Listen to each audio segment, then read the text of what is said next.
Hello and welcome to VOA's Red Carpet. My name is Jackson Mvunganyi. This week we've got an exciting lineup for you.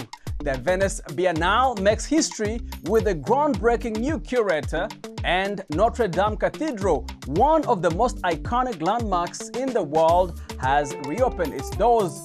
We also sit down with the writers of the Contemporary African Kitchen, a fresh new cookbook showcasing African flavors. All that and more right here on the red carpet. Let's get started. For the first time, the Venice Biennale has appointed an African-born woman as its curator. Koyo Kua, executive director of a leading contemporary art museum in Cape Town, has been a trailblazer in promoting African art globally, as highlighted by ArtNet. Her selection to lead the 2026 edition came as an unexpected but exciting announcement. The Venice Biennale is one of the world's most prestigious cultural events, held every 2 years in Venice, Italy. The Golden Globe nominations have been announced. Mindy Kaling and Maurice Chestnut revealed the nominees for the 82nd Annual Awards. Emilia Perez dominated the film categories with 10 nominations. On the TV side, The Bear led with 5 nominations, followed by Shogun and Only Murders in the Building with 4 each.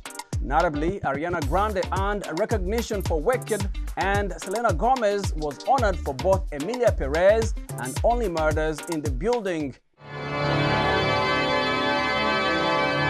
Notre Dame Cathedral, one of the world's most iconic buildings, reopened its doors on December the 7th, more than 5 years after the devastating fire that ravaged its roof. The event was attended by dignitaries, including heads of states from around the world. During the opening ceremony, Beninese superstar Angelique Kidjo sang a rendition of Master Keji's Jerusalema, the global hit that captivated global audiences and inspired its own viral dance routine.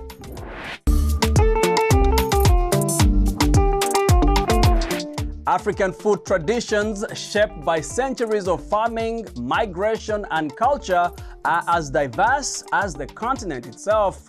From grains and veggies to spices and proteins, the flavors are endless. In the new cookbook, The Contemporary African Kitchen, James Beard Award-winning chef Alexander Smalls celebrates this richness with 120 recipes from leading chefs driving Africa's modern food scene. Let's check it out. World-acclaimed chef and restaurateur Alexander Smalls grew up in South Carolina's Gula Geechee country along the state's coast. He says that this community, often considered the most culturally connected to the African continent in the U.S., deeply shaped his passion and perspective on food.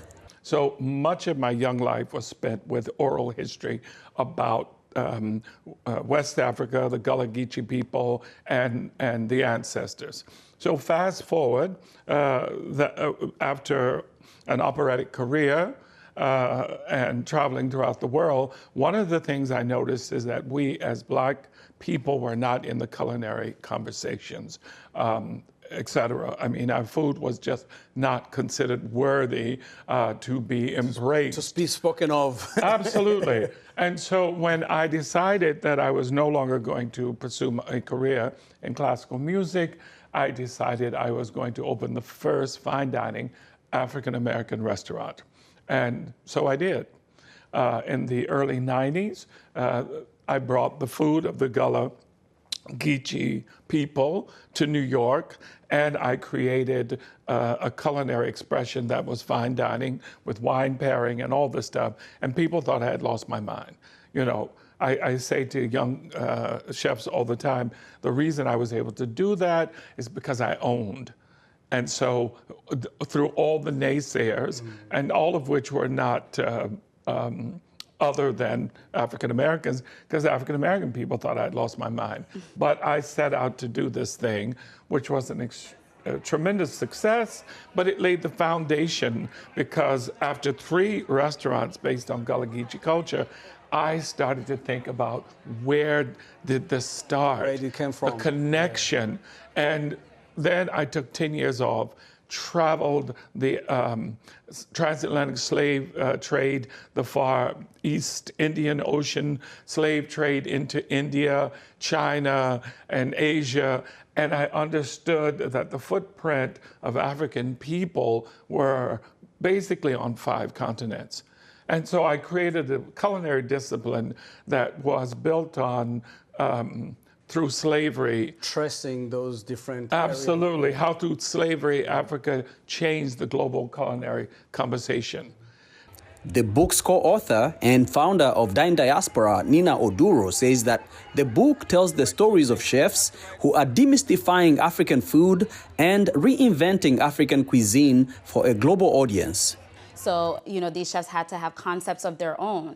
They're not just, in and out of Africa, and elsewhere, but they're actually entrenched in the communities that they're from, doing some kind of culinary work. So that was a big criteria for this book that I would add to Alexander's. And then you asked about demystifying, repeat that Some question. of the misconceptions that will be demystified by this book. I think there's some that will be demystified, certainly, but there's some that I think people just have gaps in knowledge. And this book will do more of that, because what we believe is that the people featured in this book are already demystifying. Every day they're sharing their recipes. Every day they're sharing a lot of the works that they're passionate about through food. So they're already doing this work. What this book does is fill some of the gaps about recipes that people may not know of, but it doesn't entrench Africa into just a box, right? It shares with you that there's many, many, many foods, many, many dishes across the continent, and there's many people behind that food.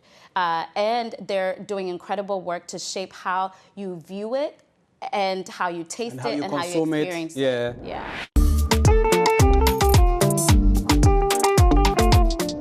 In New York City, where some communities have limited access to fresh produce, a unique classroom program is teaching students how to grow their own food and improve their eating habits. Aaron Rannan has more on how gardening is shaping healthier futures for kids. This is Brownsville, a neighborhood in New York City where poverty and limited access to nutritious food contribute to health problems like diabetes. But at this local middle school, the nonprofit New York Sunworks is tackling these challenges through indoor gardening classes that promote healthier eating habits and sustainable ways to provide fresh produce to the community. So we're in 350 public schools. That is 350 farms in the 5 boroughs of New York. That is 120,000 kids that learn science through farming, from seed to harvest. There's a special connection when you grow your own food. The food is so delicious because it's absolutely fresh. For many of these students, this is their first time planting and watching their own food grow. The hands-on experience helps connect them to healthier eating habits. It helped me decide what to eat because before I used to eat like pizza and chicken nuggets, but that didn't really have vegetables, so now I eat salads. I noticed that before I ate junk food and like not really healthy, but now I realized that healthy food has more nutrients in it than junk food. Junk food doesn't really like help me that much, and healthy food gives me more energy. The program is particularly impactful in low-income neighborhoods where access to fresh produce is often limited. 98% of our students live below poverty level and they do not have access to fresh fruits daily. We definitely see students who have diabetes or other food-related illnesses because they don't have access to vegetables and fruits.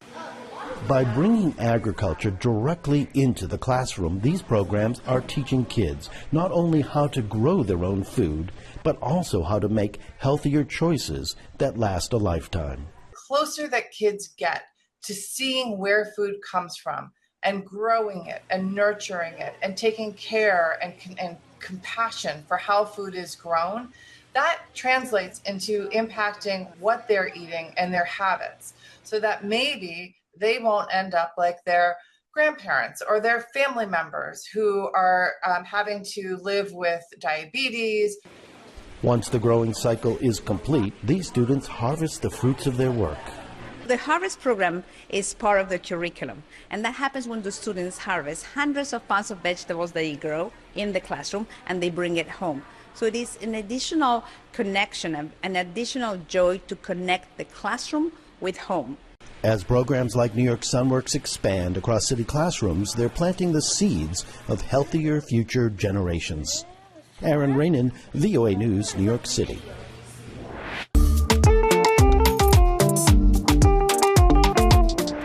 In Kenya, tech entrepreneurs who had trouble accessing resources as simple as an internet connection are getting an assist from American libraries.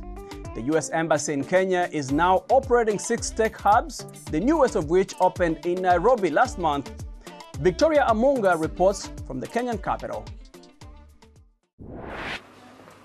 Carving Apodo's efforts to find spaces to develop his programs and skills for human capital consultancy business were futile for years.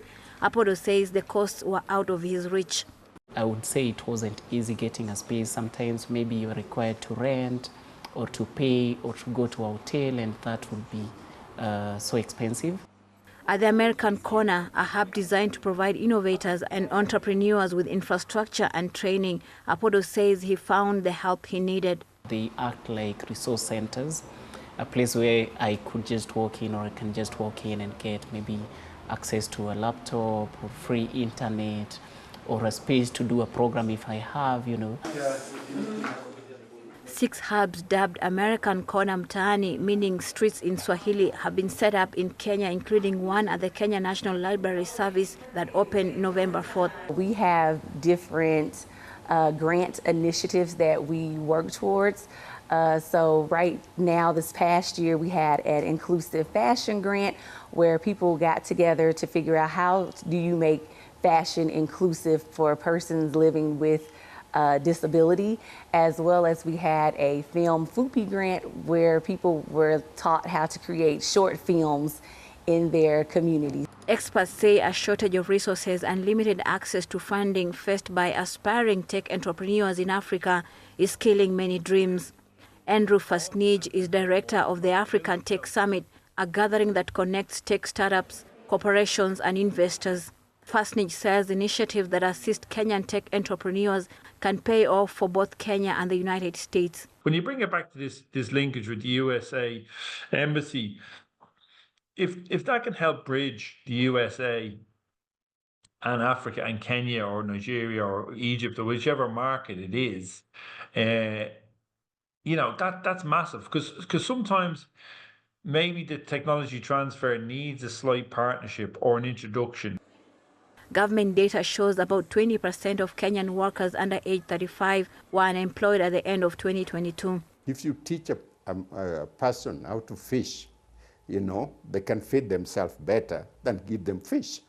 So the relationship we have with America, which goes into supporting a startup company and entrepreneurship environment and creating a structure and education system is what will answer the strategic direction that Kenya need to be. Kenya's Mombasa, Lamu, and Nakuru counties are among other locations hosting the American Corners. Officials hope that such initiatives will help to bring more young people's innovations to life. Victoria Amunga, VOA News, Nairobi. Thank you for watching VOA's Red Carpet. My name is Jackson Mvunganyi. For more entertainment news, remember to check us out at voaafrica.com. We are also on Facebook, on Instagram, and on YouTube. Don't forget to like, to share, and to subscribe. Until next time, goodbye everyone.